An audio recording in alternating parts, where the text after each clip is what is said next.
So welcome to Eretz Culture Center Zohar classes. Zohar class, we concentrate on a weekly Torah portion. Every Shabbat we read one portion of the Torah. And Zohar classes, we explain, we expand, we talk about the energy that's available that particular week. We have also Tuesday night classes that goes by subjects by Mr. Riyam.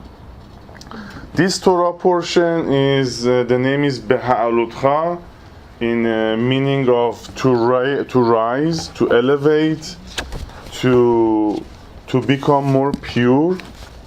Beha'alotcha means to rise, to elevate. And it talks about the menorah. اگه کسی منورا رو نمیشناسه, this is the menorah. This portion of the Torah talks about the menorah. This is one of the most famous Jewish symbols. He's talking about how to, telling Aharon to light the menorah. If you remember, we are in a book of Bamidbar in the desert. We started it 2 weeks ago. And we explain why desert. We're going to go back a little bit because our life is in a desert. We started coming out of Egypt, which was the place of darkness, place of being a slave. And thank God none of us in that position anymore, not physically, mentally also. It's where there was addiction, where there was darkness, slavery. And our goal is to reach Israel, and Israel, not the country of Israel, is the consciousness of Israel, that I have total understanding of the world. There is no sadness, there is no anger. I'm totally content, I'm totally happy and healthy. And we are not there neither, so we are in between. We are in a desert, and the desert is a tough place. It's a place full of challenges, full of difficulties, full of obstacles, and all of us, we have that issue. All of us, we have challenges, we have obstacles, and we have issues. So we are in a desert. And in order to survive this desert, in order to survive this journey through the desert, we have to correct our being. Our being has 3 parts: nefesh, ruach, and neshama. Nefesh is my physical body, ruach is my soul, and neshama is the spark of my soul, the spark that is the godliness. We get it from our Creator. So 2 weeks ago on the Parashat Bamidbar, we spoke about correcting our nefesh, that which is practicing love and practicing kindness. In order for me to survive this journey in the desert, I have to practice love and kindness. And we spoke about 10 times love, not just love when I'm happy, when I feel good, when I'm loving my close friends and family. We spoke about the 10 angles of love. I have to practice love when I'm angry, when I'm upset, when it's a hot day, when it's a cold day. So love and kindness have to be part of me 24/7, no matter how I feel. And then last week we spoke about ruach. That's my soul. We spoke about how can I have a pure ruach, how can I have a pure soul. We spoke about the 3 prayers in the morning that I hope you guys been practicing it. Modeh ani, netilat yadayim, and for the healing. And then we talk about more tricks of how can I purify my soul. We spoke about not being in a negative place, not to be around negative people. Not to speak negative, not to hear negative. We talked about these negative souls that they hitchhike on us. They try to take advantage of our being. So this negative forces, negative souls, they come to our body. So we said we avoid being in negative places, we avoid to be around negative people. Sadness, depression, anger make an opening for those negative forces to come in. I forgot to tell you about one more place that we are not supposed to go in order for our ruach, our soul, not to get contaminated. This is not coming from me, this is coming from rabbis, my teachers, and also in Zohar. We are supposed to try not to go to cemetery as much as possible. We are supposed to go to cemetery only when we have to go to a cemetery. It's a negative place, there's negative forces over there, and especially for women. I don't remember what portion of the Torah was, of the Zohar, but when it's get there, we're going to talk about it. There's a lot of negative souls that are waiting to take over a body. If you know the way we practice to go to cemetery, we always wash hands after we come out of the cemetery, right? You remember Netilat Yadayim, how to wash your hands? This is how we try to get rid of these energies. And always wear shades, dark glasses if we have to go to a cemetery. Because these negative forces penetrate our body through our eyes. So if we hide our eyes, then we have a chance not to get those. And don't look at somebody else's eyes neither. So when you talk to somebody, you want to look down. So avoid going there as much as possible. But if you have to go, so practice washing your hand and wear glasses and don't look at people's eyes. When I read that portion in the Zohar, it's so scary, it's so freaky, and so I don't remember at all. I don't want it. It's not about, this class is not about that subject, but avoid going there. There is a source of negative energy that can affect our ruach. In Hebrew, there is a word says matzav ruach. It's like when two friends see each other, it says, how is your matzav ruach? How are you feeling? How is your mood? So they are referring to how is your soul. So our mood affects our soul. If I'm in a bad mood, so my soul is going to be down. I cannot do my job. If I'm happy, then obviously my soul is flourishing too. If you are next to a sad or depressed person, it affects us. If I'm next to a happy person, it affects us too. So our soul, our ruach observe the energy around it. So in order for us to be successful in this journey, we always want to have this good mood. We always want to be in a good, happy mood. Over and over we talk about it. Happiness is close to God. Sadness, depression, God forbid, we are close to Satan.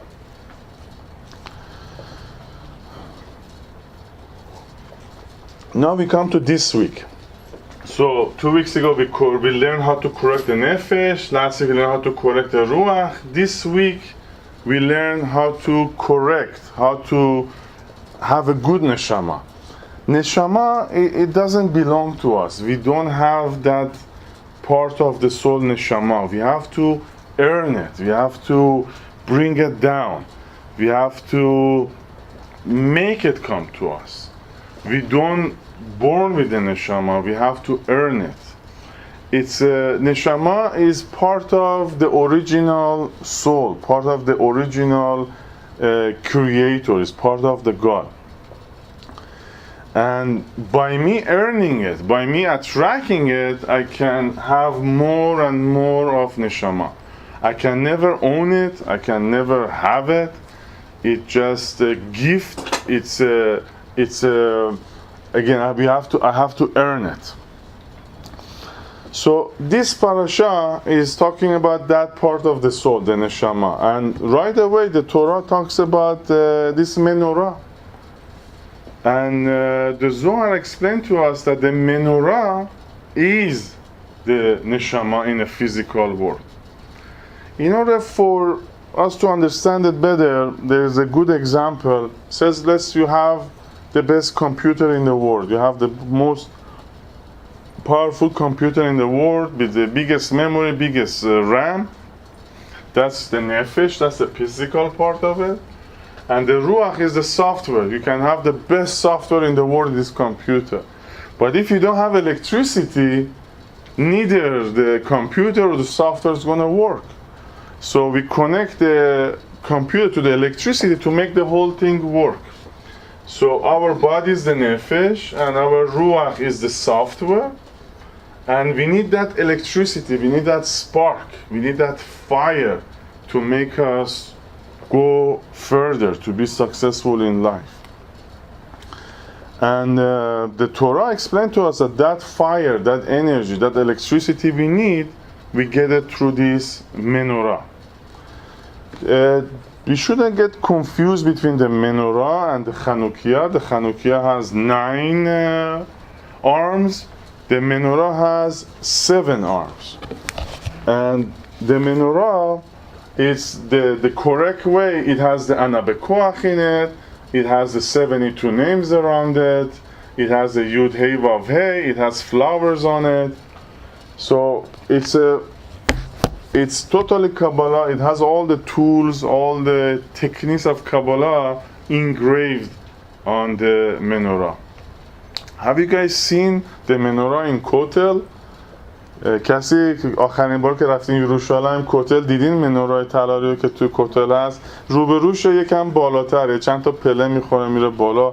That's a copy of the original menorah we used to have in Bet HaMikdash.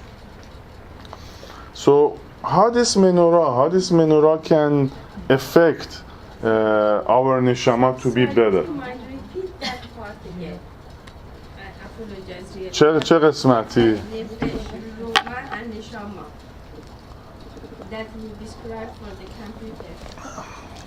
گفتیم که نفش خود کامپیوتر است. روح یه مثاله، روح اون سافتوری که تو کامپیوتر است و نشما اون برقیه که لازم داره این کامپیوتر کار بکنه. پس بدن من اون نفشه، اون روحی که دارم، اون مودی که دارم، اون سافتور است، ولی هنوز احتیاج دارم به این برق، به این سپارک خدا که همه این سیستم رو راه بندازه.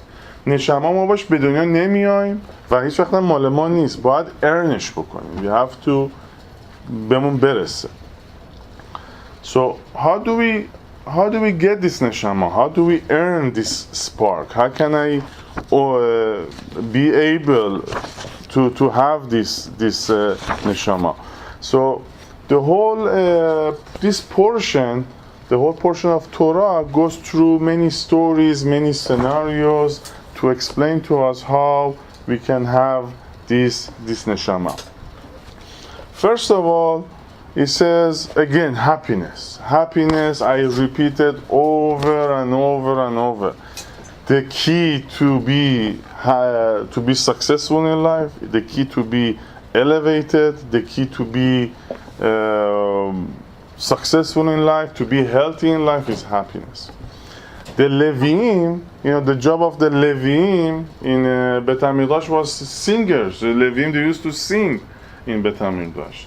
Leviim, they used to sing, they used to blow the shofar, trumpet. So right away the Torah talks about this Leviim, that they are singing, they are happy, they are doing the trumpet. So happiness is, we are going back to the same formula that I wrote for you. The happier we are, the closer we are to the God and this neshama. If we are sad and depressed, we are far from the God and we're close to the Satan. So happiness is the key, one of them in order to earn this neshama. And exactly the opposite of it is the anger. The anger, is the biggest, the exact opposite of this neshama. Where there is anger, there is no neshama, there is no godliness. As soon as there is a hate and anger feeling, this neshama, this spirit of God, leave that place. And this neshama is not cut in pieces. We have 600,000 souls. It doesn't mean we have 600,000 neshama. There is one neshama, but it has extension. It has arms. It has different branches that touch all of us. So another way to have this neshama is by being close to each other. The closer I am to my friends, the closer I am to my family, the closer I am to my members of synagogue, the closer I am to every single human being I know, I have a better chance to draw more of this spark, this neshama, to my life. There is an old saying that says, if two people hate each other, the whole world is not big enough for them. But if two people love each other, they can live in a tip of a pencil. So when there is love, the reality, this physical world, doesn't work anymore. It's the time and space doesn't exist anymore. When there is hate, then time and space is in a full power. So close to each other, being nice to each other, bring more of this neshama. I had this conversation this week with somebody that says, she's going through this tough situation. I said, the only solution is love and closeness. We cannot change other people. We don't have a chance to change any other person. We can be a good example. The only chance we have to have influence in somebody else is by love and kindness. Just this ultimate love, ultimate kindness. Being angry and fighting is gonna make the distance go further. By practicing love and kindness, then the distance gets smaller.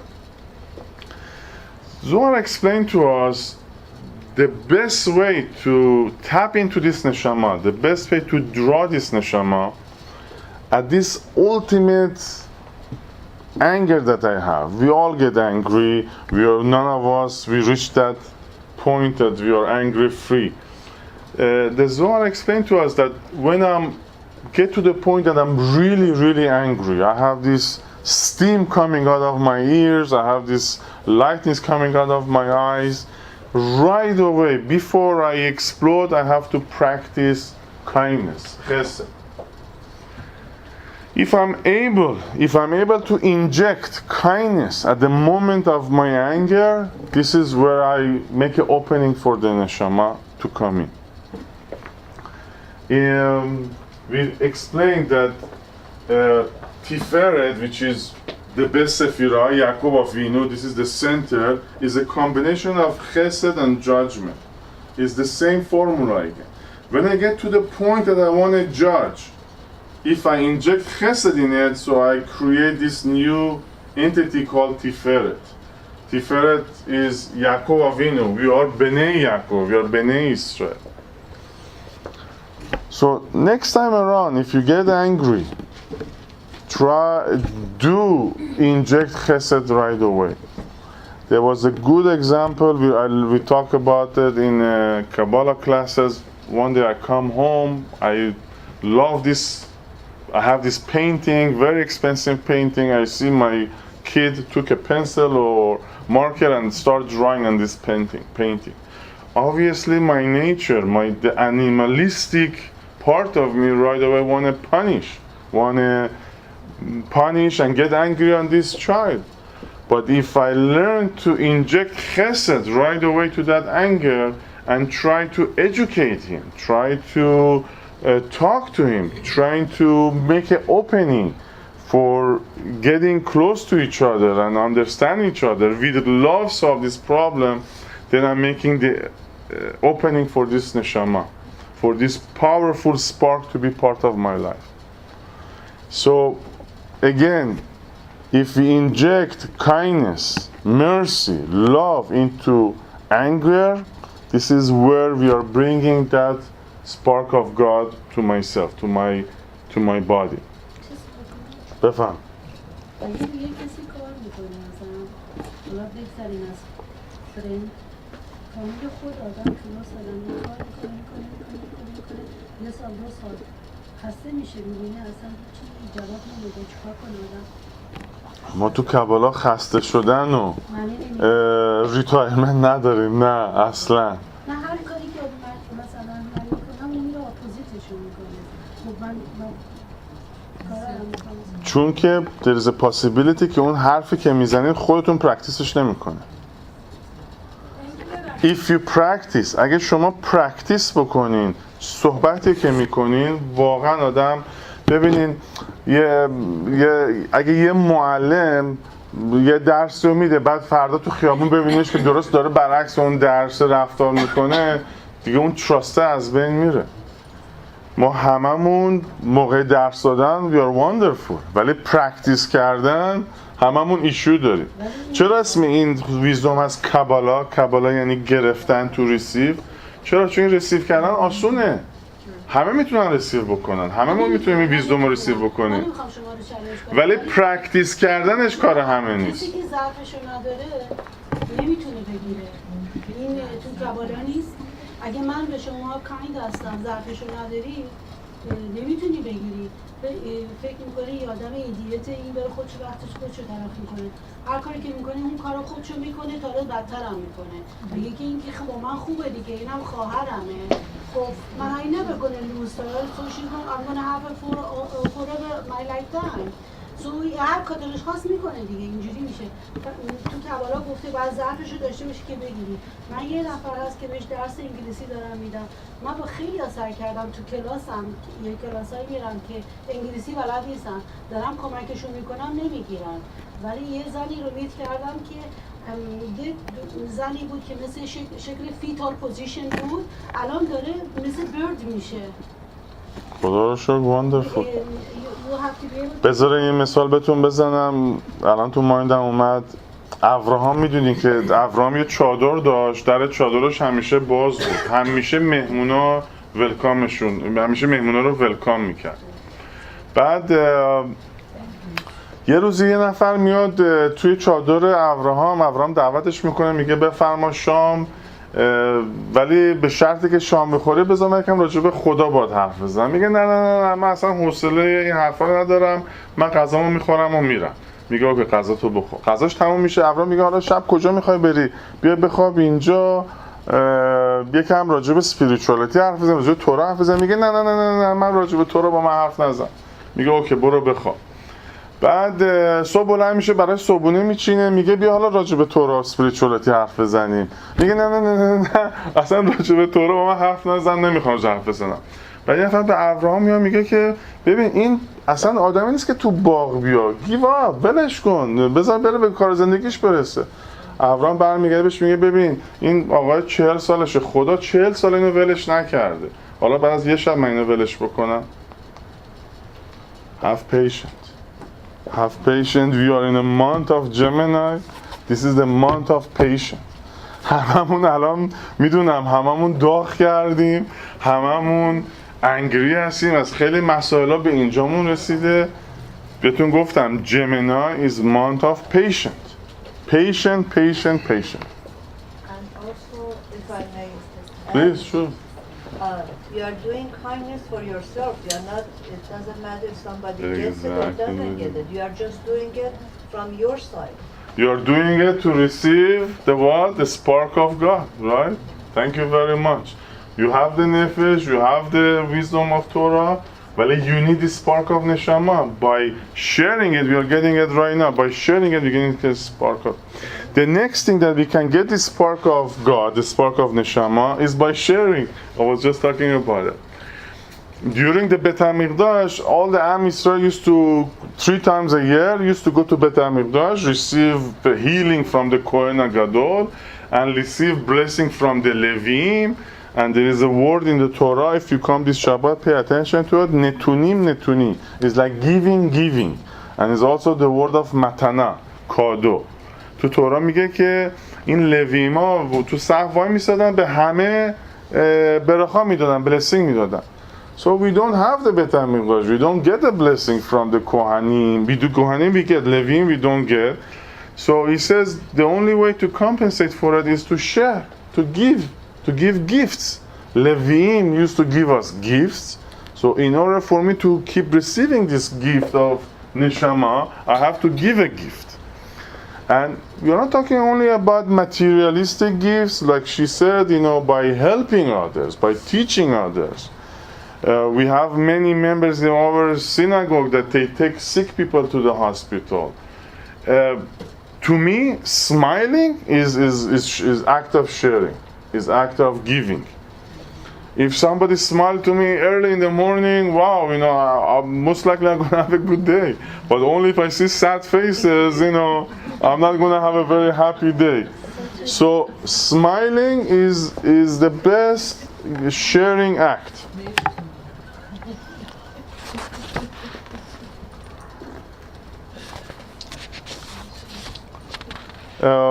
There is a word in the Torah this week, rechoka, means far away, that has a dot on it. We know that in Torah there is no dots. Only in 10 places there is dots on the Torah. This week there is a rechoka. rechoka به معنی دور بودن. یه نقطه روی هیش هست. و تورا میگه که Torah is asking, how far are you? How far are you from this source of all the neshamot, the source of all the blessing, the source of the God? How far are you? Are you 100 miles away, 1,000 miles away? Try to make the distance shorter, by act of goodness every day. Try to make this distance shorter and shorter between you and your Creator. When we talk about Creator and God, we are not talking about, we see movies, we're talking about this old man, white beard, sitting up there and controlling us. God is us. We are God. God is into everything. We are part of the God. So when he says how far you from God is how far you are from your friends, your family, your people, your cousins, your aunts. I don't know how far you are from the trees, the vegetations you have in your house. How far you are from the animal kingdom. Even from yourself. How far you're from yourself. Even yourself. Yeah. So when he says how far are you, we have to create this circle of harmony, of love and kindness and happiness around us. So this Shabbat, if you come here, we try to show the dot, and the dot help us. The dot is the extra energy, extra force in the Torah that help us to become closer to each other. And again, this portion talks about how can I bring more neshama, more spark of God to myself. It says by angels. We always talk about angels. Michael, Gabriel, and Raphael. Try to practice to use these names on a daily basis. We said Michael is for when I want to do an act of kindness. So I asked the angel of Michael to help me out, to do to the maximum of kindness I can create. When I'm trying to stop my own negative behaviors, when I start trying to stop my anger, my hate, I ask for angel of Gabriel to help me, to give me the power, the energy to stop this negative behavior. This angels is not for other people, it's for ourselves. And when we ask for healing for ourselves and other people, use the angel of Raphael. And the Zohar says these angels, they whisper into our ear. In English there is a good saying, God feeling. God feeling is the angels that are trying to tell you something. So I usually recommend, trust your gut feeling, trust this voice in your head, because this is the angels that they're trying to penetrate you. The spark trying to come into your body, to your being.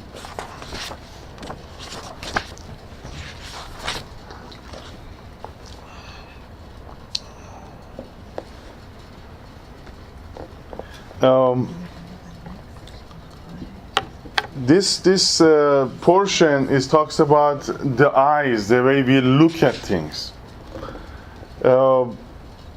This is a basic Kabbalah for whoever been with us for many years. We have these two universes, the 99% of reality and the 1% of the reality. Everything in the physical world fits in the 1% of reality. The spiritual world is the 99% of the reality. Look at the differences. Imagine everything we know, everything we see is 1%, and there is a 99% that we don't see, but that's the real thing. Even if you look at the atom, 1% of it is material, 99% of it is space. It's not space, is energy, is wisdom, is information. So each time we fall into our eyes, we see a bad news, we see a situation, we see a negative person, right away we fall into it, and we believe that 1%, that situation is the real thing. We constantly have to remember that there is a 99% of the reality, that it's maybe part of my education. I have to go through this scenario. I have to see this. I have to experience these challenges in order for me to reach that 99% of the reality. The physical world usually drag us down, usually make us feel out of power, out of energy. The physical world, as we know, is never enough. You can never have enough happiness, you can never have enough wealth, you can never have enough health. But if you go to a spiritual person that he tap into the 99%, he says, I'm content, I have everything. I don't need anything. So the more we connect to this 99% of the reality, to the spiritual world, bless you. That spiritual world in the meaning that there is همیشه به فارسی میگیم خیر توش هست. We see for a very short time. We can read a book, one page of it could be very sad and depressing, but maybe the rest of the book is wonderful. So by not falling to that particular moment and always try to connect to the big picture, we are tapping into the neshama. There is another very unique thing in this portion, this parasha. Whoever been in the Kenisa the last few years, we always talk about it. There is two backward nuns in the Torah. The letter nun, there's two backward nun in the Torah. This is the only time in the Torah that this thing happened. There is a sentence, there is a one backward nun behind it, and one backward nun after it. Every year we raise the Torah and we connect to that nun. We had many explanations about that nun. This year I learned more about it. This nun is covering 3 sentences. I'm going to read it in Hebrew and then we read it in English. And by the way, each time we carry the Torah, each time we take off the Torah from the Heichal, we recite this portion from the Torah. ויהי בנשוא הארון ויאמר משה קומה אדוני ויפוצו אויביך וינוסו משונאיך מפניך ובנוחה ויאמר שובה אדוני רבבות אלפי ישראל. It says, and it come to pass when the ark set forward that Moses says, raise up, Lord, and let your enemies be scattered, and let them that hate you flee before you. And when it rested and says, return, Lord, to the 10,000 of the families of Israel. the two noon, what's the noon stands for? Neshama. So the first noon, the upper noon, is the main neshama, is the neshama, and the lower noon, the second noon, is my neshama. So, and the God's neshama is looking toward us, and our neshama is looking backward. Because after this sentence, Bnei Israel start complaining, as usual. So he says, listen, this noon is backward, and we have to make it forward, face to face to the neshama of God. So there is this neshama of God that want to give to us, and we want to receive it. And what's this sentence says in between? It says you have to raise, like we said, talk about the menorah, the Beha'alotcha. In order for this upper neshama to come to us, we have to raise, we have to elevate ourselves, we have to purify ourselves in order to receive this neshama. The other thing he says, oivecha, is your enemies. Your enemies don't let these two neshama connect. Who are my enemies? My enemies are not the Hamas or the ISIS. My enemies are my own ego, my own negative parts, negative behavior. And we said ego is anger, judging, controlling, being proud, and being hateful, and jealousy. So if I eliminate these my own enemies, then I can connect these noons to each other. And also the word sonecha, hate. It's not a secret. It's not like telling you have to find it black and white in the Torah. It says hate is separate these two noons from each other, these two neshamas from each other. And in the same sentence, it says, if you turn this noon, if you get these noons, neshamot, close to each other, revavod, you get thousands of blessings, you bring blessings to your life. So eliminating hate, eliminating all the angers, all the negativities, and raise up. Why we use raise? You see the depressed, sad people, they're always, bent and getting closer and closer to the earth. Happy people, walking, shoulders up, chin up. I always tell the kids, walk with the chin up. So when it says raise, raise your mood, raise your spirit. So that's the new secret about the noon. I was very curious, and I was shovav a little bit. I was a little bit curious, and I went even further. I tried to look more into these noons. Very quick, we're going to go through them. You remember when God gave us the Torah, we said, Na'aseh v'nishma. We're going to do and hear what you give us. So this is the two noons, Na'aseh v'nishma.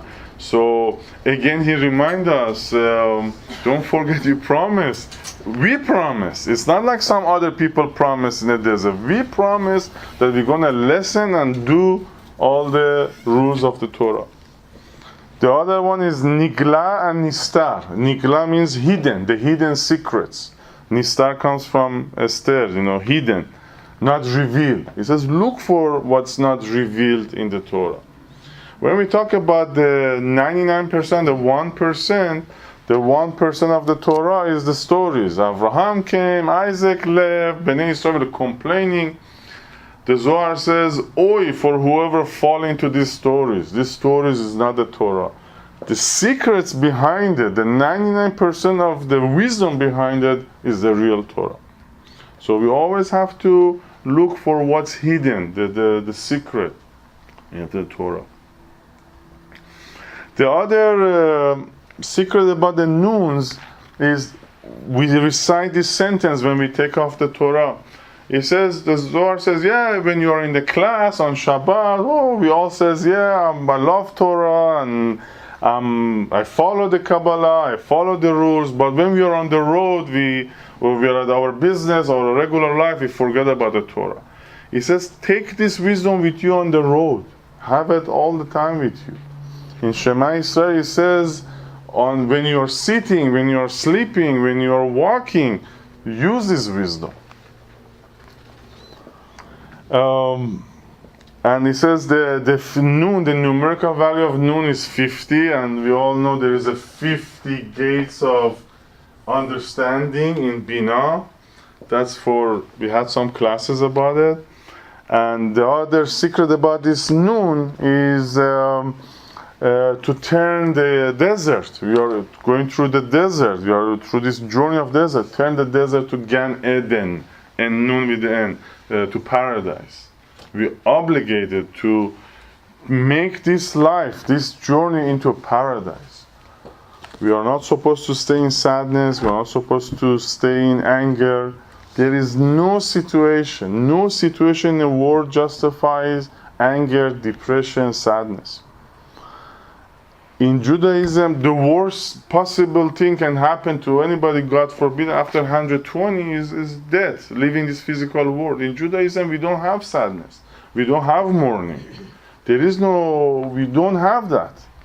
There was one of the biggest Kabbalists we had in our lifetime was Rabbi Kaduri in Jerusalem. I told you the story. His wife died a few years ago when he was 98 years old. He waited the Shiva the 7 days. After 7 days, he go marry a new lady. Because a Kabbalist knows that a man and a woman shouldn't be lonely. There is no being lonely. You cannot achieve this neshama. And he's a Kabbalist and 98 years old. So when I don't want to step on anybody's toes, but when I hear somebody passed away and for 1 year they don't travel, for 1 year they don't go to a parties, this is your neshama needs. Your neshama needs happiness. Your neshama needs traveling. They don't eat fruit. They don't eat pistachio for 1 year. They say this is for fun. We don't want fun. So we don't have, because a true Kabbalist, but for us, we are students of Kabbalah, death doesn't exist. We had a conversation about this. We don't believe in death. Death doesn't exist. There is no end. There is no such a thing as an end. There is day and night, day and night. We have seasons coming, going. We have fruits, the fruit goes and the leaves fall and we have another leaves. 120 years old, we have children, we have great children. There is no end. Whoever is sad, he fall into the game of the Satan. There is no end. There is no end. Yes, بفهم.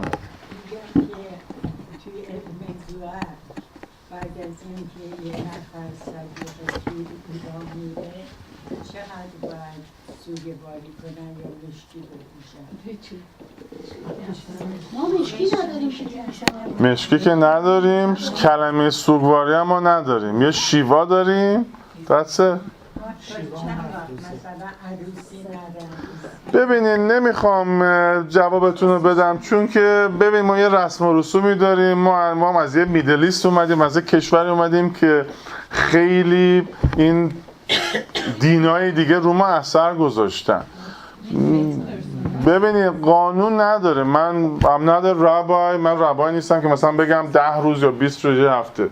توی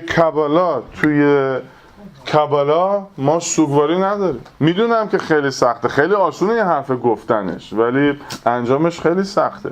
ولی خب we are far away to become a Kabbalist. خب سوگواری ما نداریم. خیلی میدونم حرف سختی زدنش آسون نیست، ولی کسی که اون دیدشو داشته باشه، بتونه ببینه روحا رو، بتونه با روحا هنوز در تماس باشه. من پدر من 10 سال از دنیا رفته، من باش حرف میزنم، شبا میاد تو خوابم درس میده. So what death؟ کدوم مرگ وجود نداره. اگه بیلیف داشته باشیم به مرگ پیش وجود داره، ولی وقتی بگیم ما بیلیف نمی کنیم بفهم. این تو تورا هست 7 روز از اون میگیرن، بعد 30 روز بعدش 1 سال، از 1 سال بیشتر نمیشه. و اینا دلیل اینکه گریه میکنن به خاطر جدایی لاوان از هم دیگه گریه وجود نداره. میگن بعد از مرگ شما باید جشن بگیریم، ولی که این نوشوناش میده بالا. حالا از اینکه غذا میدن و نشون تورا میخونن و اینا برای که میخوام نشمایه بره بالا. اگر اینجا نوشته که چقدر این کارا 30 روز و 7 روز و اینا برای کارای کسی که از این دنیا رفته، از یه دنیای به یه دنیای دیگه میره که اینا انجام بشه که نشمایه بره بالا. آخرین چیزی که راجع به نونه میخوام باتون صحبت بکنم. Somehow they connected this noon to the fish of salmon. I don't know, in the spiritual world the salmon has a noon. What's funny? سمن به عبری چی میشه؟ یادم نمیاد الان. اون داره پس شاید داشته باشه. What salmon do? Salmon swim against the river. Salmon swim against the river. It has the power, it has the energy, and they say it's the most kosher fish, you know, because it has the power, it has the energy to go against the river. You know, we either can fall into this physical world and every day go to work and come home and pay the mortgage and over and just go with the river. Or, you know, we can stand in front of the river. I said, you know, this is not everything in life. I believe there is more into life. I believe there is a spirituality in it.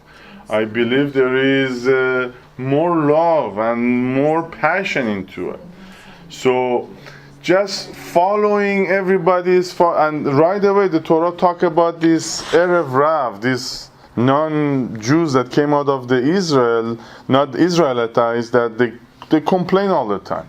So complaining is like going by the river. If I learn not to complain, not to get sad for every bad news, then I'm swimming against the river. So the Torah encourages us, in order to reach that spark, is to swim against the river. All these huge characters we had in the Torah, all of them, they swim against the river, right? Abraham, his father was an idol worshipper. He go against him. Yaakov, you know, Moshe was this prince, and he says, you know what, I don't want this easy life. I'm going to go against it. And Yosef, he could have his soulmate, the biggest pleasure in the world, and he says, no. So all our Nevi'im, all these huge characters in the Torah, they were swimming against the river.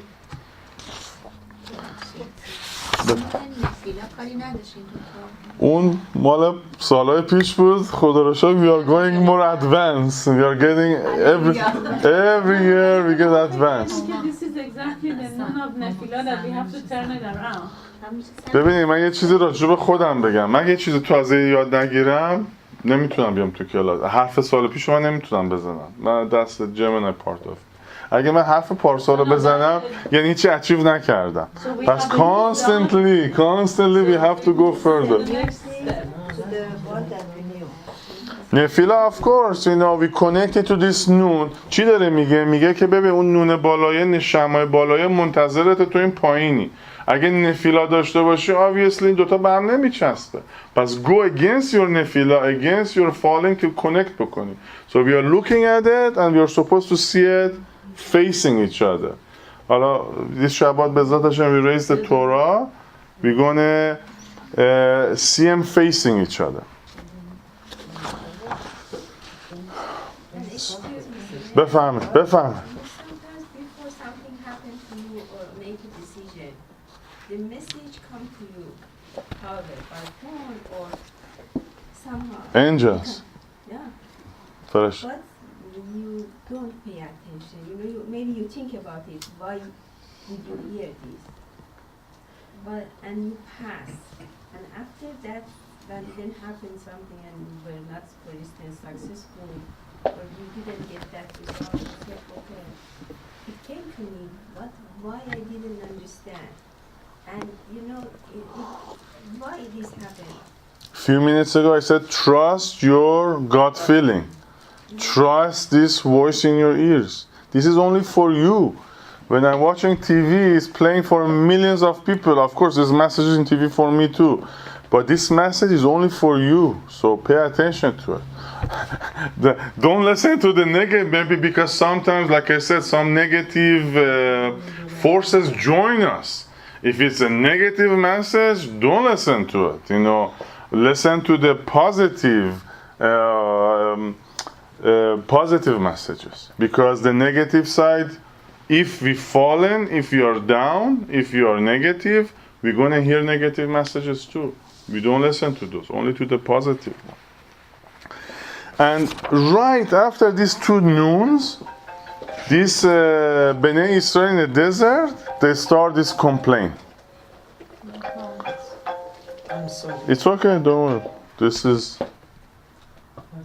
So right after these 2 noons, even if you read it, I'm going to read it in English for you. They said Asaf Suf, this Erev Rav, these negative people that joined the Israelites, came out of the Egypt, start complaining. What is this manna? You know what manna is? The food that was coming from the sky, man. We don't like this manna. It tastes horrible, and we want meat. We want watermelon. We want to go back to Egypt. So can you imagine, after the most powerful sentence in the Torah, they start complaining, and they said this sentence in the Torah is equal to like 2 books of the Torah. Originally the Torah is supposed to be 7 books, but we have 5 books. They said this sentence is equal to the missing 2 books. So right after this sentence, they said, we're tired, and they saw all the miracles, they saw God face to face. They said, no, we're tired, we don't like this manna, it's horrible food, it tastes bad, we want meat. Why you took us out of Egypt? We want to go back to Egypt. We had free food over there, and now we have this manna. Slavery, being slave, of course, we don't have slavery, but slavery is having addiction. Being addiction to be angry, being addiction to drugs, being addiction to alcohol, gambling, being addicted to sex. You get this free pleasure. We do get free pleasure. Being addicted to food, it has a temporary pleasure into it. So, but in the long term, is horrible. So when they said we want to go back to Egypt, because slave doesn't have to work hard. Slave get his free food, but he's a slave. He's a miserable human being. So the Torah says, don't be a slave. Don't look for this free food. Work hard, work on yourself, and the reward is much bigger. Let me read this part in English. It's very funny. Look how low we can go. I want to remind you, we came out of the slavery, we passed the Yam Suf, we saw the opening of the sea, we went to Mount Sinai, we received the Torah, we saw God, and we have Moshe, and we have Aaron, and look what we said. And the mixed multitude who were among them yielded to intense craving, and the children of Israel also wept and said, Would that we were given meat to eat? We remember the fish which we ate freely in Egypt, the cucumber, that's the Torah, and the melons, and the leek, and the onion, and the garlic. But now our soul is dried away. There is nothing at all. We have nothing except this manna to look to. This is us. After seeing all these miracles, having Moshe, having Aaron next to you, you're missing cucumber in Egypt. That's in the Torah. This is us. This is us. We don't see the blessing in our life. This is us. We don't see the blessing in our life. We have children that maybe they don't go on a way that we want them to go, and we angry and we mad and we fight. But hey, wake up. This is your child. What can be better than having a child? So we have to constantly see the blessings in our life. Yeah, we don't have the best house, we don't have the best car, but my best friend Amir, he says every morning, I said, thank God, I woke up, my arms are working, my eyes is seeing. We have a lot of blessings in our life. So the American says, see the cup full. Always see the blessing. Before we start complaining, see the blessing in our lives. Don't be like these people in the desert complaining and crying. And let me tell you about this manna. Man, همه میدونن که man چیه. Okay, I'm gonna go through this list then. Do you want to explain the manna for everybody? What is exactly? The Torah explained man is a food from the sky. There are 4 years in the desert, and what they're supposed to eat. So God says, I'm going to give you food for the 40 years. Every night you go sleep, you wake up in the morning, there is food, there's this manna, this white thing on the ground, and you take it and you eat it, and that's going to help you survive these 4 years of journey. And the Zohar explained this week, says, whoever had a certainty, whoever saw the miracles of God, whoever believed in Moshe and Aaron, whoever was in a spiritual path, that manna was right in front of his tent every morning, and it tasted, it tasted anything he wanted, and it tasted like heaven. Whoever was complaining, whoever didn't have certainty, whoever was not spiritual, he had to look for miles. He had to go far away to find this manna. And when he found it and he tasted it, it tasted horrible.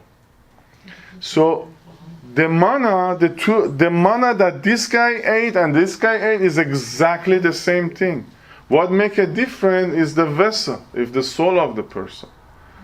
I can have pizza, and I'm gonna say, I give a blessing to it, and it says, wow, thank God, what a wonderful food. And I said the bracha on it, and it's gonna taste like heaven. But if I'm complaining, what pizza, everyday pizza, then it's gonna taste horrible.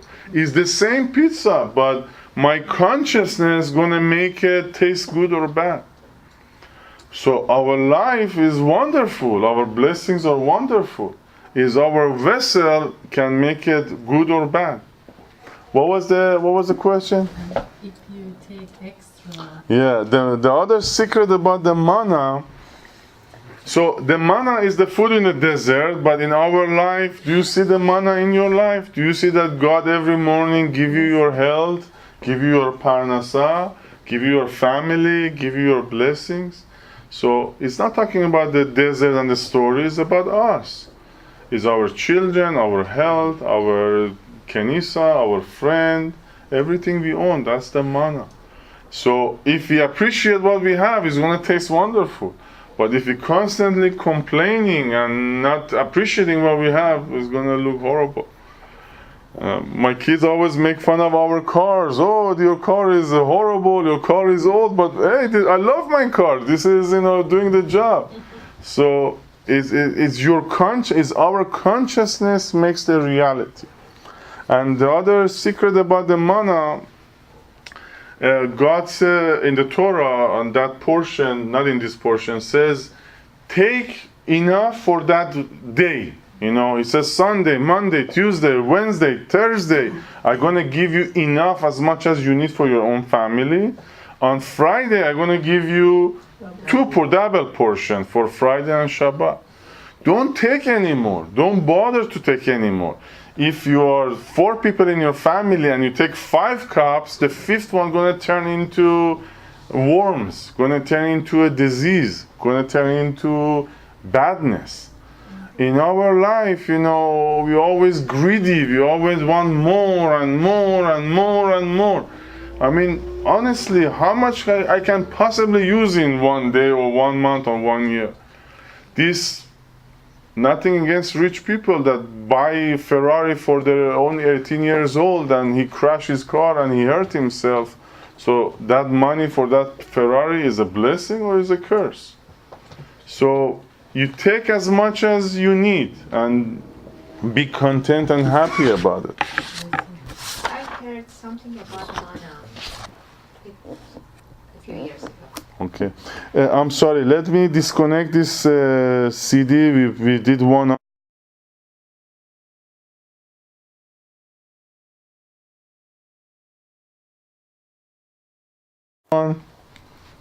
This is Parashat Beha'alotcha, the second CD. Yes. I heard the mana is the meaning of Torah that they used to learn in Bamidbar. So it's something that not everybody knew it, everybody could get it, so they could get it as much as they were ready for. It's true. It's true. Mana is a blessing, and of course is the Torah and Zohar. By the way, for whoever came late, we don't have a class on the 18th and the 25th. 18 جون و 25 کلاس نداریم، هفته دیگه داریم. One way to connect to this neshama که میتونیم نشما تو زندگیمون بیاریم، connect بکنیم به نشمای خدا is by saying amen.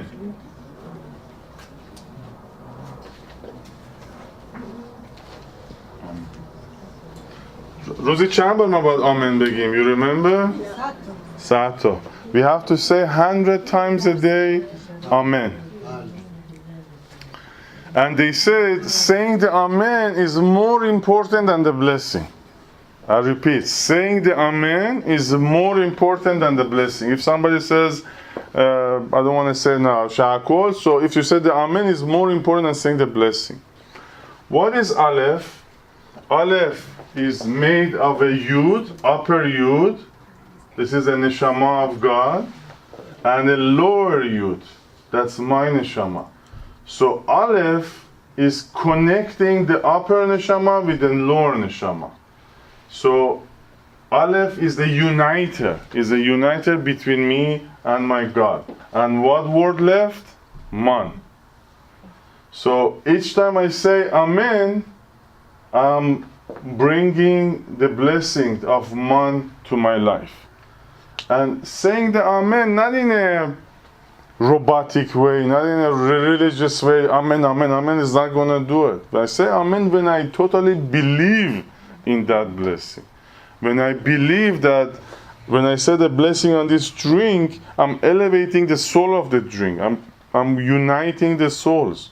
I'm appreciating the capability of having this drink. So each time I said amen, I'm bringing man to my life. There is another important portion in this portion. After they complain, oh, by the way, God says, you know what? They want meat. I'm going to give them so much meat that is going to come out of their nose. It's in the Torah. So God created this quails. God created these huge billions of quails come to Bnei Israel and said, whoever were complaining, the moment they eat this meat, they die.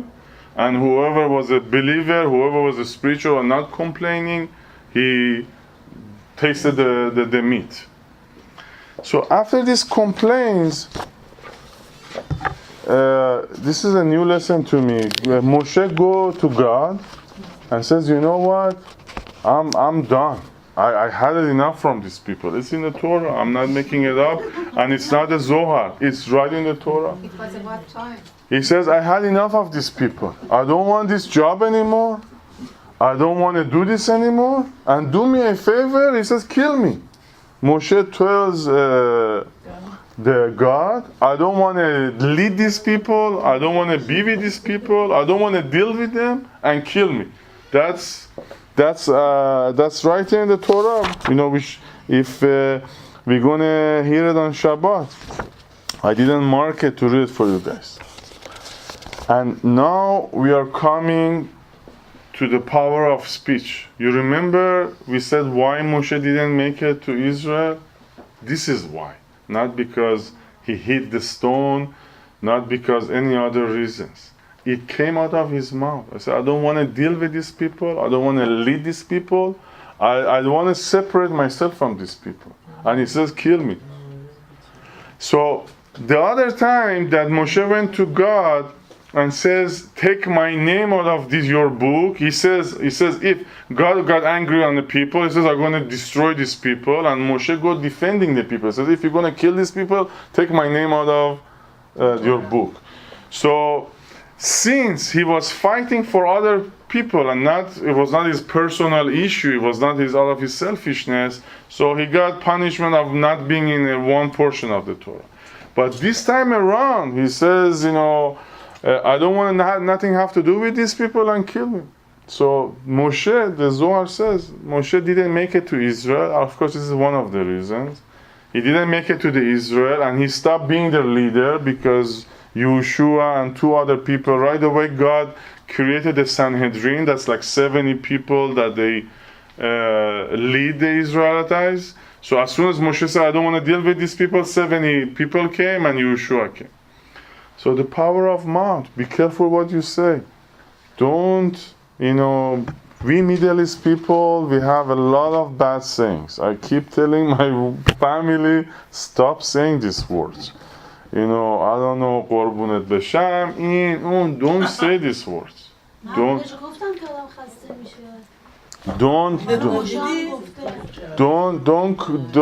say anything negative, anything bad, even if you mean it. If you mean good, don't say it. And Middle East people, I know we say bad things about ourselves, and don't. It's not happening. اینقدر مادر پدر به بچه‌ها گفتن تمام عمر. Torah is not about the physicality, it's about the spirituality. We're talking about the spirituality. We are talking about the spirituality. We are disconnecting ourselves. Remember, the neshama, that spark of God, goes to happy places, go to good places. Happy میگی به بچه‌ها. Say I love you. تو دنیای فیزیکالی فقط قربون. Say I love you. Say I love you and خدا میدونه منظور ما چیه. say I love you. So now we get into another portion of the Torah. This is the famous story of Miriam, his bad-mouthing Moshe. Miriam and Aaron start talking about Moshe having another wife, Cushi, black wife. I never studied it. And right away she gets sick. She gets this disease, Metzora, how you say that? Leprosy. So the Torah talks about Miriam bad-mouthing Moshe, and Miriam, she's a huge soul. And right away she got leprosy. And then Moshe start praying to God. So one way to disconnect ourselves from the neshama, from the source of all the souls, is bad-mouthing other people. Bad-mouthing Lashon Hara. Every class I said, no Lashon Hara. Stop saying Lashon Hara. It's not a religious thing, it's a formula, it's a technique. We get disconnected from our Father. This neshama, we have to attract it. This upper neshama, we have to attract it to ourselves. I give you an example. If my kid's going to bring A from a school, right away they get $10 gift, though I buy them something. So you have to do a good thing. You have to be good in order to get a gift. Men and women have to be attracted to each other. A woman have to attract the man. Men have to attract the woman. یه مثال تو فارسی هست میگن که زن باید خوشگل باشه، مرد باید پولدار باشه. There have to be attraction. تا attraction نباشه, until there is no attraction, it doesn't come to you. You want to attract the source of all the blessing, attract it, be good. Do a good deed, be nice, say good things, think good things, act positive. So this neshama, we have to attract it. I said at the beginning of the class, we don't have it, we have to earn it. And the way to earn it is by attracting it. And when Miriam got sick, so Moshe started praying and says to God, heal my sister. This is a very important sentence. I want you guys to write it down and always use it. Elna refanana. We always use this sentence, on Shabbatot for sick people. همین پاراشای بهالوتخا قسمت هفتمش. شیرعملات که میخونن اینو میگن. این کجا تورا؟ سیدور. شیرعملات I don't know ولی چرا شیرعملات هستش که So we have 11 letters. We have 5 words El, Na, Refa, Na, La. There is 11 letters. 1, 2, 3, 4, 5, 6, 7, 8, 9, 10, 11. El is God, so Moshe says God. Na is like I'm begging you, is a prayer. Refa means heal. And again, the same word, we have 2 times Na. Na is also prayer. And La is for her. This is 11 words in Zohar. They say is a very powerful 11 letters. And every Shabbat when we pray for sick people, we says El Na Refana La. And the Zohar says why there is 2 Na, why there is 2 prayers, 2 begs. The Zohar explains this is for the 99% of that sick person, and this is for his 1%. So when we are praying for somebody, we need to pray for the consciousness of that person. If there is a sick person, if somebody is in pain, the Zohar says the pain is a result of his negative consciousness, of his sick consciousness. There is no physical pain, there is no physical disease unless there is a disease in the consciousness, in the mind of the person.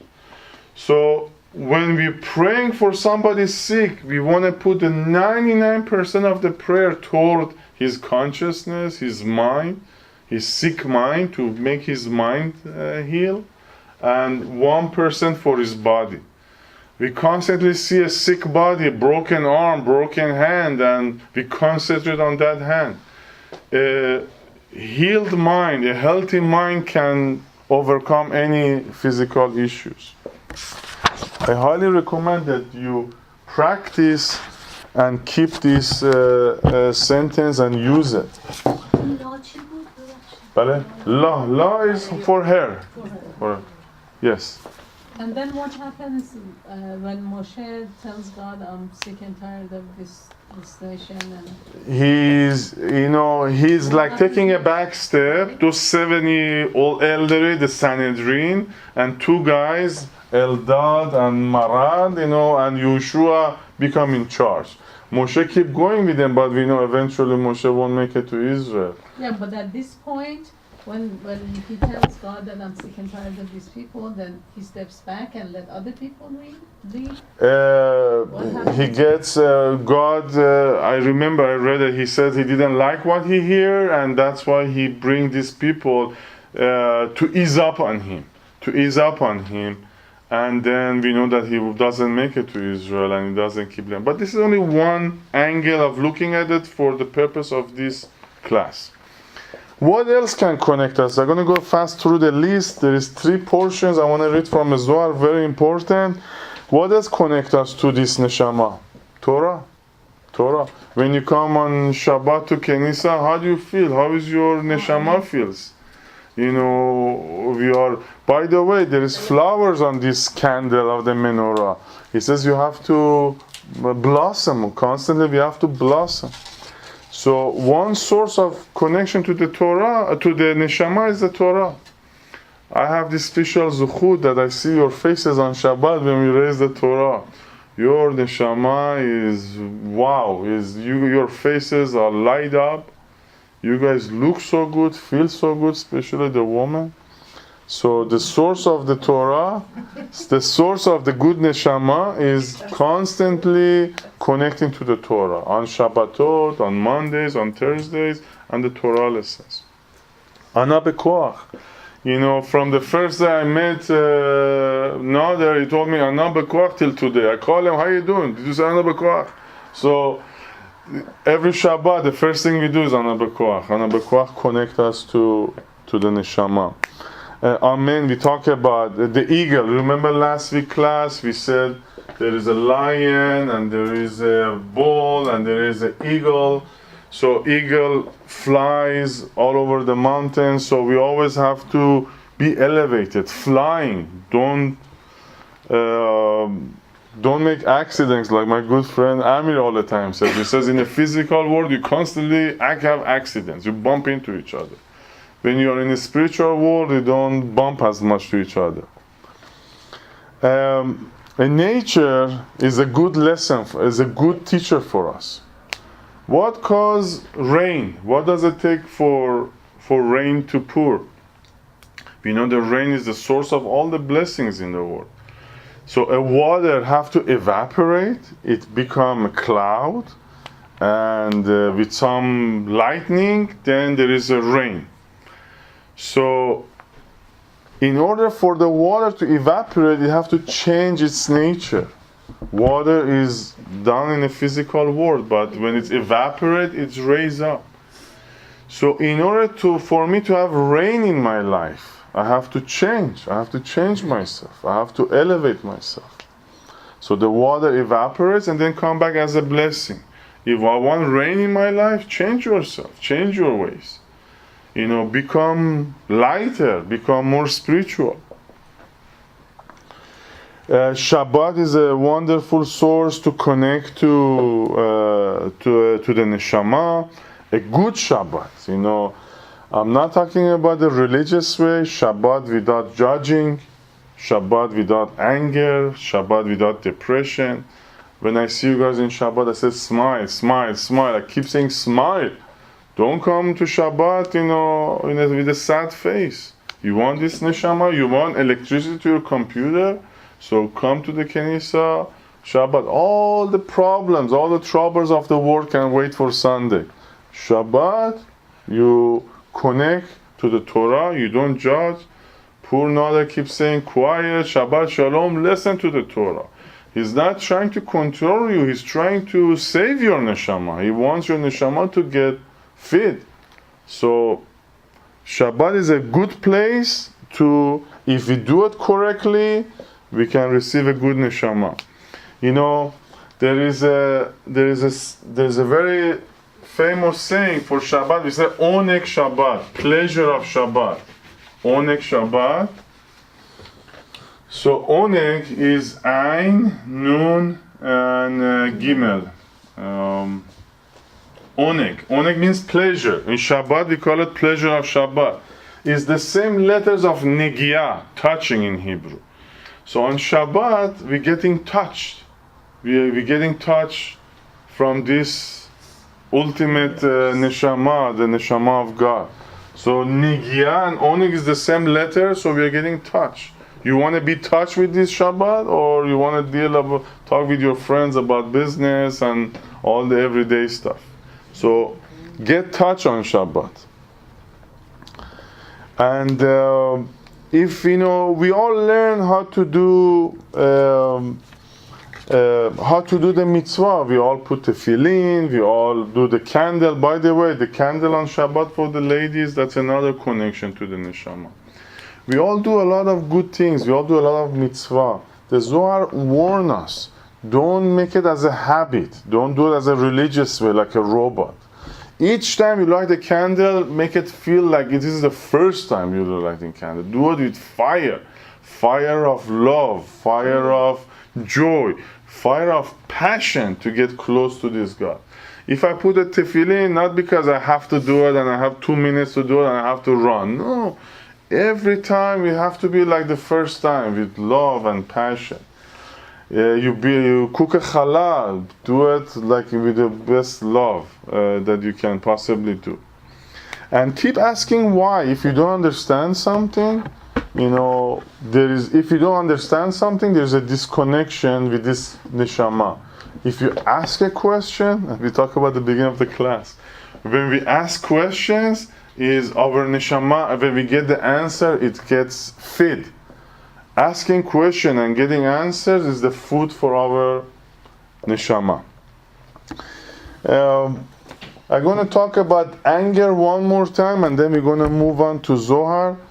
Honestly, seriously, what causes anger? What What causes us to be angry? What's the reason of anger? I'm asking a question. We think we are right. Beautiful. What? We think we are right. That's The source, the only reason for, yes. I think when neshama is in not a good place, always we are angry. You know, something suffering us. Exactly. وقتی روی یه چیزی کار میکنیم نمیشه زورمون نمیرسه عصبانی میشیم فراموش میکنیم که خدا نمیخواد که همچین چیزی بشه. The source of anger, according to Zohar, is selfishness. Selfishness, like you said, is selfishness. I want this book, but they don't give it to me, so I get angry. I want my child to study, but he doesn't want to study, so I get angry. I want my way, so I get angry. So the only source, the only reason for anger is selfishness, that I don't get what I want. And selfishness is the exact opposite of spirituality. For 10 years we're saying share, give, smile, love, help, give it tzedakah, do this, do that. So the selfishness is the opposite of God. If we are selfish in any place, we are not with God. Look at God, you know, does he ask for anything? He's only giving. He's giving more than enough and he doesn't ask for anything. So selfishness is the source of anger. I know we all have questions and we all worry about our children, we worry about our future, but we have to ask ourselves, you know, why I'm angry is because it's not going my way, or seriously I see something wrong and I can contribute to that something wrong. Yes. من فکر میکنم غم و دلواپسیه، فقط انگر نیست، عصبانیت نیست. قصه این که مثلا میتونست اونجوری باشه چرا داره خراب میشه. ببینین ما قصه این که آیا چی میشه. همین کلمه‌ای که گفتین درست برعکس کباله. ما over and over داریم میگیم مهربونی قوی بودن، love رحمیم، certainty یقین داشتن، شالوم آدم بیاره تو زندگیش، و تورا و انسانیت و نزدیکی و خوشی و هپینس. هیچ کدوم از این کلمه‌ای که شما استفاده کردین دیدن فیت هیه. پس اگه ما اینا رو استفاده بکنیم این نشما رو میاریم برعکس عصبانیت داریم رفتار میکنیم. همیشه اون هپینس هست، همیشه اون محبت و عشق هست، ولی یه جاهایی اتفاقایی میفته که یه ناامیدی میاد جلو، یه دلواپسی میاد جلو، بعد غم میاد جلو که حالا مثلا این چجوری میشه. اینا آدم براش نقشه نمیکشه. شاید هم اینا هم الهیه پیش میاد. ببینید خدا برای هر کسی پلن خودشو داره. اگه ما هممون قرار بود هممون دکتر بشیم خب این چه دنیایی میشد. مثلا دارم میگم اگه هممون قرار بود کابالیست بشیم خب اصلا دنیا نمیچرخید. هر کسی قسمت خودشو داره. خدا برای هر کسی پلن خودشو گذاشته. اگه ما با اون پلن اگری نمی کنیم، اگه راهی هم باشه که اون پلن رو عوضش بکنیم، با شالوم و مهربونی و عشق و علاقه و محبت و خوشیه. با جنگ و دعوا و نگرانی و ناراحتی و غم و غصه بدتر میشه، بهتر نمیشه. Yes, ma'am. Sorry. So, okay, how is it selfish if somebody, let's say hypothetically, you lend somebody money and they promise to pay you back and they don't, and you get angry. We are not talking about letting other people to run you over. You have to stand on your principles. You have to hire a lawyer. You have to ask for your money. You have to take some legal steps, but not with anger. Anger is not going to solve anything. You know, I know people that they lost money and the anger and depression and the sadness killed them. They died. They left this world. They could have lived another 50 years with, like, say, no money, you know, with this little money. But that sadness and anger and hateful and selfishness killed them. So you don't let people overwalk you. You don't become a passive person. You fight for your right, but not with anger, not with selfishness. Anger is not going to solve any problem. If somebody owe you money, with love you can get your money back. With anger you won't get your money back. Right? Right? So She couldn't get it back anyways. you know, you're new to these classes. That we learned that the cheapest payment in the world, is money. If I'm supposed to make a payment, it's better to be with money. God forbid, and not with the health, not with losing family members. So in Hebrew we say kapara, we say tzedakah. The cheapest payment. If I owe something, if I done something in my life and I have to make a payment, maybe in my past life I done something wrong and I have to make a payment now. So the cheapest payment is money. If we lose money, we say Baruch Hashem, thank God. The badness, the gezerah, the decree. How you say the decree is over me. So this is a Zohar class. So read about the Zohar. I choose few wonderful sections. Sorry if am I taking too long of a time? بله. Yes, بفهمه. میتونید فارسی بپرسن اگه راحت تره.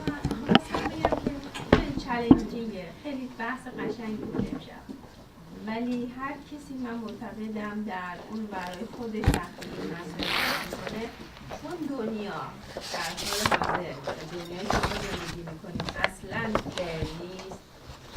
این یه چیزیه که به مرور افراد باید در چالنجی که باش میکنن یاد بگیرن. میخوام بگم اگر شما 100% هم تلاش بکنی نمی‌تونید به اون شکل 100% برسید. ولی یه چیزی که در مرور در برخوردها و این چیزها یه مقدار زیادیش گرفته میشه. شما گفتین کلمه fair رو استفاده کردین. کلمه fair is totally selfishness. Is a total selfishness. تاریخ of course. اگه fair بود که ما به جای نمیرسیدیم. اگه ما چالش نبود تو زندگیمون کاری نمی‌کردیم. من تا 10 سال دکترا نخونم که دکتر نمیشم. من الان تاریخ ما 5800 ساله ما داریم سعی میکنیم هنوز به اون مقصدمون نرسیدیم. شما مثلا توقع دارین تو 1 سال یا تو 10 سال؟ من ولی به تجربه شخصی خودم هر فردی میتونه یونیک برای خودش صحبت کنه. من نگاه میکنم در قبال محبتایی که کردم بسیاری جاها اون طرف فکر کرده ببخشید یا احمقم یا اصلا اصلا پرته. یعنی اصلا یه طوری که شما نمیتونی همه چیز رو با محبت جواب. اگه خدا اون چشم سوم ما رو باز بکنه، چشم بسطمون باز بکنه، ببینیم که این کارهای خوبی که ما کردیم چه پاداشایی داره، این حرفا رو نمیزدیم. میدونید؟ بله. از دید کلی شما یه موجود اجتماعی هستید در این بارها گفتیم که ما هیچ کس رو نمیتونیم عوض بکنیم، فقط خودمون رو میتونیم بهتر بکنیم و ایشون گفتن که ریوردش کمک کردن تو همون کمک کردن برای خودمونه. ما کار درست رو باید انجام بدیم. اگه یه نفر مستضعفه ما باید کمکش بکنیم. حالا یارو چه ما تانکیو بگه چه نگه. You have to do the right thing. کار درست رو هم باید انجام بده. Yes, کامل جون. من میخواستم بگم که من با حرف این خانم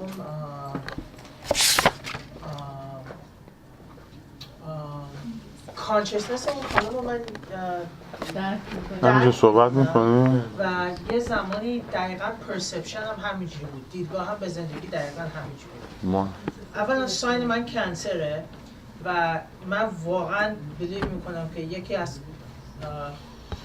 تیکونای من اینه که همیشه من واقعا میخوام همونجوری که من به دیگران میخوام مثلا عشق میدم، محبت میدم، خب اونا باید ببینن من اینجوری بهتون حال دادم آقا تو باید ببینی من به تو حال میدم اینجوری نمیبینی خب من دیگه به تو اینجوری حال نمیدم.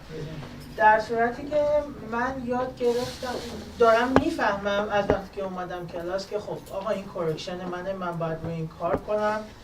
spiritual progress طول میکشه تا من اینا بهش برسم. spiritual perfection نیست یهو اتفاق نمیفته.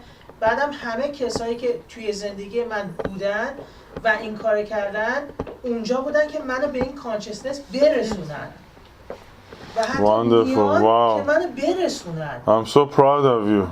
I'm so proud of you. You are a good student of Kabbalah. ببینین یه کلمه تو عبری هست میگه کل شم شمایم، میگه همه چی برای خدا، همه چی برای شمایم. خب نه برای خدا، برای اون یه دونه نشما هست که همه ما رو به هم وصل میکنه که من هر کاری که میکنم کل شم شمایم. ببین اگه من که اخلاق منو میشناسی، من نه دوست دارم اسمو کسی ببره، نه کسی ازم تانکیو بگه، نه کسی به من تایتلی بده. بهترین چیزی که حالا شما میگین که now you understand why، به یه پوینت آدم میرسه میگه آقا don't thank me I don't want it، چون که اگه به من بگین thank you من پاداشمو گرفتم. اگه من یه کار خیری کردم یارو بهم میگه thank you پاداشمو گرفتم. همه چی تو دنیا is cause and effect. من یه کاری کردم یا بهم میگه thank you. اگه بهم نگه thank you شاید خدا بخواد چه میدونم بچه‌م بفرسته دانشگاه بره دکتر بشه مجانی به خاطر اون کاری که خوبه من کردم. اگه منتظر اون تانکیو باشم و بگیرمش it's over، تموم شد، حسابه بسته میشه میره. اگه منتظر باشم ولی if you don't expect it, you No. don't wait for it, then the whole picture is changed. Yes. ولی خب And also, if I want to appreciate you and say thank you because I want to acknowledge it and it makes me feel good, and I want to give you the idea that what you're doing is wonderful, go for it. oh yeah, if it's proactive, is it constructive? I think that's really Yes. necessary. We have a positive ego also. There's a positive ego that, you know, I want to lead a class, I want to lead a kenisa, I want to lead my family. I know how to do it. Follow me. So that's a positive ego. Constructive ego is okay.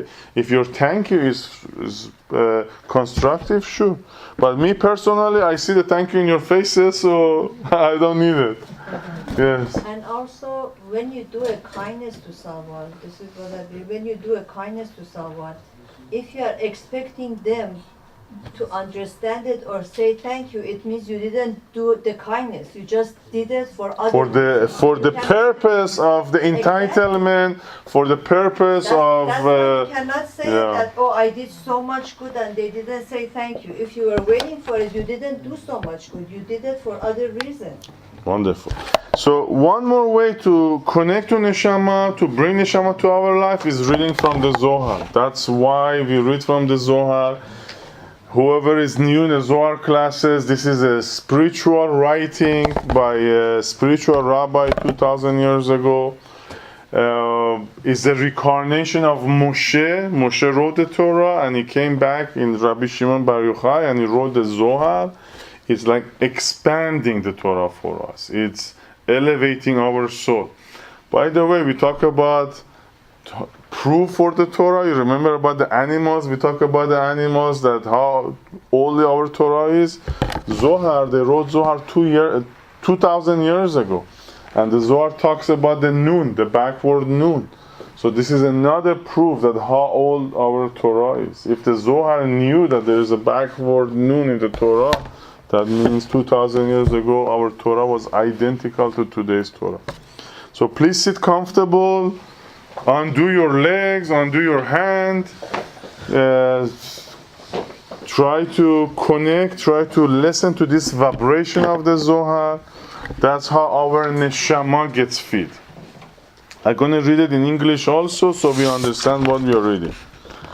ועד כד ארונה הווה נטיל משה אמר קומה אדוני לא תשפוק לון ההדר אנפח לגבן כדין נון עד הדר לגביה כגוונה דה כאמן דמהדר אנפיה למען דרכים וכד הווה שערי ארונה למשרי כדין ההדר נון אנפוי מישראל ואת הדר לגבי ארונה ובכולה את הדר. Therefore, when the ark traveled, Moses said, "Rise up, Hashem," meaning, "Do not forsake us, but turn your face toward us." Then the Nun turned its front backward to us like this, like one who turns his face to someone who he loves. Another portion is about the part that Moshe got angry. So again, Moshe is not, he's playing a character. Moshe was not a bad person. Moshe was not a negative person. He played this character for us to learn that anything come out of our mouth is going to become true. So by reciting this section of Zohar, we're going to cancel, like last week we canceled, or 2 weeks ago that we measure anything. So by reciting this portion of Zohar, we're going to cancel any negative thing, anything bad we told God or we talk about ourselves. گفتیم که نباید بد حرف بزنیم راجع به خودمون یا راجع به کس دیگه. این قسمت زوحر رو که میخونیم باطل میکنه اگه ما هیچ وقت حرف بدی نگاتیوی زدیم راجع به خودمون یا راجع به کس دیگه. اگه از خدای چیز بدی خواستیم این قسمت کنسل میکنه. So بذات هاشم all the bad words, all the negative speech, thought, action we had is going to be cancelled by this section. אלדה לא לבאי היה לעינואש בשעתה דרוגזה שערי ביה ללתיה גרמיה דהה כמה קיימי עליה דמקבילי ההיא מילה בזמנה אוכרנה דבאה מייתה לא קיבלו מניה בגין דחולה לתועלתה דישראל הובה השתה לאו אייהו אלא מיגו רוגזה ודחוקה ובגין כך קיבלו מניה ועד השתערו לבתר אלדר ומידד ואמרו דה דמשה יתקניש ויהושע יעלו לון לישראל לערעה. Therefore it is ill advised for a person to curse himself when he is angry, since many adversaries are standing by to accept such a speech, meaning that the curse will come true. This time he said it out of pressure and anger, and therefore they accepted. Therefore Eldad and Medad remained in the camp and said that Moses would be gathered to his people and Joshua would usher Israel into the land. We talked about this before, that there is angels all around us, good angels, bad angels. When we say a positive thing, the positive angels, they rush to do it. If I pray for somebody's healing, that angel of Raphael is going to rush and going to heal that person. And also there is negative angels around us. If we say a negative, if we make a negative statement, that angel also going to grab that thing, like the Zohar says, and going to try to bring it to manifestation. So we have to be careful what comes out of our mouth. The last section of the Zohar we're going to read is going to be again about the Elna Refanana, for the healing. This is the sentence that Moshe recited to heal his own sister. So by reciting this section, we are praying, we are asking for all the sick people. The way Moshe screamed, the way Moshe prayed, so we are praying and screaming and wishing for all the sick people to become healed. So concentrate on this reading from the Zohar, please, and think of the sick people and pray for their healing. ויצעק משה אל אדוני לאמור אל נא רפא נא לה הא וכמהו והוא רזה דשמא קדישה מחד שרי את אבן ולא בעת משה לצרתה יתיר בגין דעל דידיעה למלכה לא באי להטרחה יתיר ובגין כך קודשה בריחו באה אל יקרא דמשה ובכל עתה קדושה בריחו בעת על יקירהון דצדקיה יתיר על דייליה ולזמנה דעתי עתיד קודשה בריחו למטבעל עלובנה דישראל מאמן אקום ולמחדי לון בחדוותה דציון דכתיב ובאו ורננו ומרום ציון וכולי וקדים ובא לציון גואל וכולי.